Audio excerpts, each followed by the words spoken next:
Sir, তাহলে আপনি বলতে চাচ্ছেন যে এই দুইটা প্রোডাক্ট ব্যবহার করার ফলে আপনার পুকুরের চিত্র বদলে গেছে এবং আপনি সফল হয়ে উঠেছেন। সফল মানে দারুণ সফল এবং দারুণ আনন্দ আমার এতে।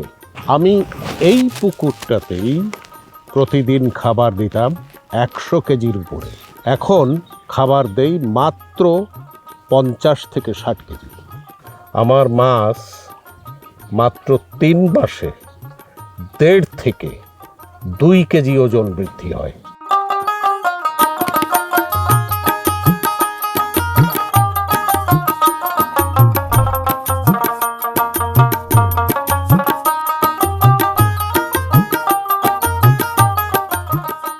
প্রিয় দর্শক, আপনারা জানেন আমরা বিভিন্ন সময়ে প্রান্তিক পর্যায়ের মাছ চাষিদের সংকট, সম্ভাবনা এবং তাদের সাফল্যের গল্প আপনাদের সামনে উপস্থাপন করে থাকি। তারই ধারাবাহিকতায় আজকে আমরা এসেছি গোপালগঞ্জ জেলার কাশিয়ানী উপজেলায়।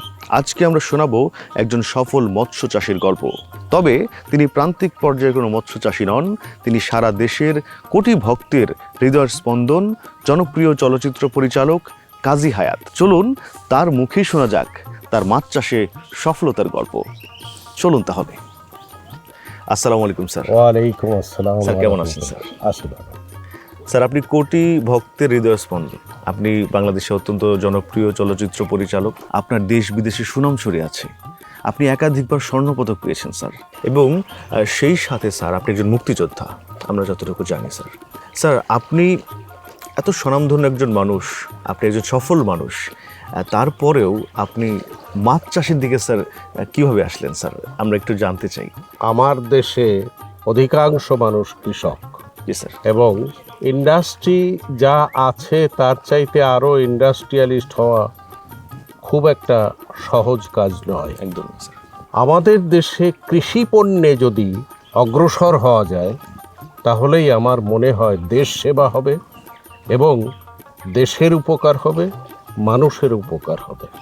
স্যার, আমি জানতে চাচ্ছিলাম যে আপনার এই যে যাত্রা মাছ চাষের, এটা স্যার কতদিন যাবত আপনি মাছ চাষ শুরু করলেন স্যার? চলচ্চিত্র পরিচালনা শেষ করেই আমি মাছ চাষে মনোনিবেশ করেছি এবং মাছ চাষে আমি মনে করি আমি একজন সফল চাষি। কারণ একদম স্যার। আমার মাছ চাষ এখন লাভজনক। আগে বিভিন্ন রোগবালাই হতো, গ্যাস হয়ে যেত, অল্প কুয়াশায় মাছ ভেসে উঠত। এইসব রোগবালাইতে আমার অনেক ক্ষতি হয়েছে।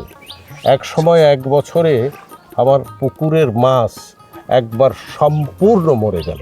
মানে সম্পূর্ণ পুকুরের সকল মাছ মরে গেল।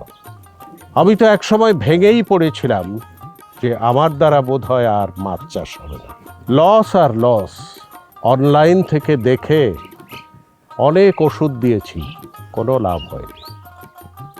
কিন্তু স্যার, বিভিন্ন মানুষের মুখে শুনলাম আপনি একজন সফল মৎস্য উদ্যোক্তা হয়ে উঠেছেন। মানে কিভাবে এত বড় যে ক্ষতি, একটা পুকুরে সম্পূর্ণ মাছ মরে যাওয়া, আমি পিছনে দেখতে পাচ্ছি আপনার এই পুকুরটা বিশাল পুকুর, এত মাছ যদি একসাথে মারা যায় আপনার ব্যাপক একটা বিশাল লস হয়েছে। এখান থেকে স্যার পরিত্রাণ পেলেন কিভাবে? আপনার জানার জন্য আমি বলি, এই পুকুরে এখন 2 থেকে 2.5 কোটি টাকার মাছ আছে। তাই স্যার? হ্যাঁ। এবং এগুলো আমার ধরা লাগবে না, মাছ ধরে ট্রাক এসে আমাকে টাকা দিয়ে ওজন করে, আমার সামনে ওজন করে টাকা দিয়ে নিয়ে যাবে। এর মতো সুন্দর ব্যবসা আর নেই। আমি যেটা বলছিলাম, ক্ষতিগ্রস্ত হওয়ার পরে আমার একটা ফ্রেন্ড থাইল্যান্ডে একটা মাছের মেডিসিন কোম্পানিতে চাকরি করে। আচ্ছা আচ্ছা। তাকে ফোন করলাম, ফোন করে জিজ্ঞেস করলাম যে আমার মাছের তো এই দুর্দশা, আমার মাছ মরে গেছে, আমি কি করব? সে তখন আমাকে বলল যে তোমার দেশে এখন রপ্তানি হচ্ছে আমাদের দেশের ওষুধ রেডি প্ল্যাঙ্কটন প্লাস এবং ওয়েট গ্রোথ প্লাস, আর সেই কোম্পানিটি হলো থাইল্যান্ড এগ্রো কেয়ার কোম্পানি। তাদের কাছে বিস্তারিত আমার সমস্ত কিছু খুলে বললাম। পরে আমার মৎস্য খামারের জন্যে 300 কেজি মেডিসিন পাঠালো। তাদের পরামর্শ অনুযায়ী ব্যবহার করা শুরু করলাম। তারপরে আর আমার পেছনে ফিরে তাকাতে হয়নি। আচ্ছা স্যার, এই প্রোডাক্টগুলোকে আমি দেখতে পারি? অবশ্যই দেখতে পারবেন। স্বপন, গোডাউন থেকে প্যাকেট 2টা নিয়ে আসো তো। এই হলো আমার মাছের খাবার।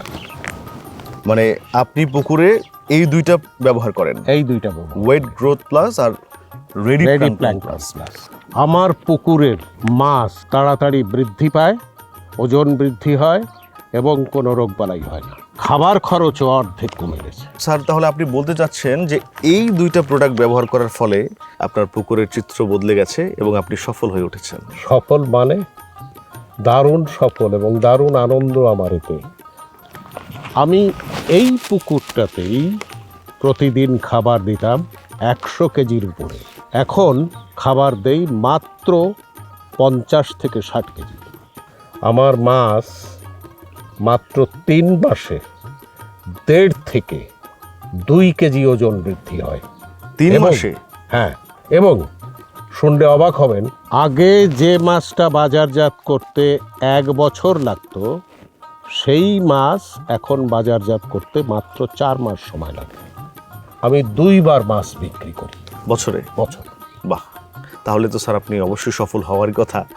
স্যার, আমরা শুনেছি যে শীতের সময় মাছ খুব একটা বাড়ে না বা শীতের সময় মাছ খাবার খায় না। স্যার, আপনি এই বিষয়ে কি বলতে চান?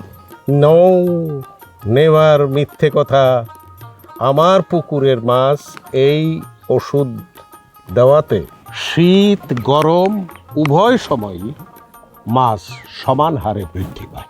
বাহ, তাহলে তো স্যার সফল হওয়াটা খুবই স্বাভাবিক। স্যার, স্যার নতুন যারা মাছ চাষে আসতে চায়, আপনার মতো হয়তো বা অনেকে আছে অবসর সময়ে, অবসর পরে তারা নিজে কিছু করতে চায় বা মাছ চাষ যারা বেছে নিয়েছে, তাদেরকে আপনি কি সাজেস্ট করবেন স্যার? তাদেরকে আমি সাজেস্ট করব, তাদের যদি কোনো জমি থাকে সেটা পুকুর করে সেখানে মাছ চাষ করতে, এবং তারা যেন মাছ চাষ করতে গিয়ে আমার মতো ধরা না পড়ে। ধরা পড়লে শেষ হয়ে যাবে এবং আমার সাজেশনও কোনো কাজে লাগবে না। তারা যেন এই খুঁজে বের করে রেডি প্ল্যাঙ্কটন প্লাস এবং ওয়েট গ্রোথ প্লাস মেডিসিন, তাহলে মাছের স্বাস্থ্য ভালো থাকবে, মাছ নিরোগ থাকবে, পানি দূষিত হয়ে মাছ মরবে না। আপনাকে অনেক ধন্যবাদ স্যার, আপনার মূল্যবান সময় আমাদেরকে দিয়েছেন। আপনার অনেক সফলতা কামনা করছি, সুস্বাস্থ্য কামনা করছি স্যার আপনার। সাফল্য কামনা করছি আপনারও।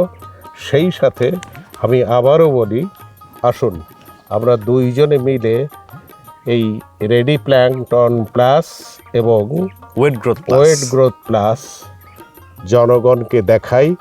নকল থেকে সাবধান থাকবেন। স্যারের কথা অনুযায়ী নকল থেকে অবশ্যই সাবধান থাকবেন এবং দেশের পুষ্টি চাহিদা মেটাতে যারা মৎস্য চাষে নির্লিপ্ত হয়েছেন তাদের জন্য অনেক অনেক শুভকামনা। সবাই ভালো থাকবেন, সুস্থ থাকবেন। দেখা হবে পরবর্তী কোনো ভিডিওতে।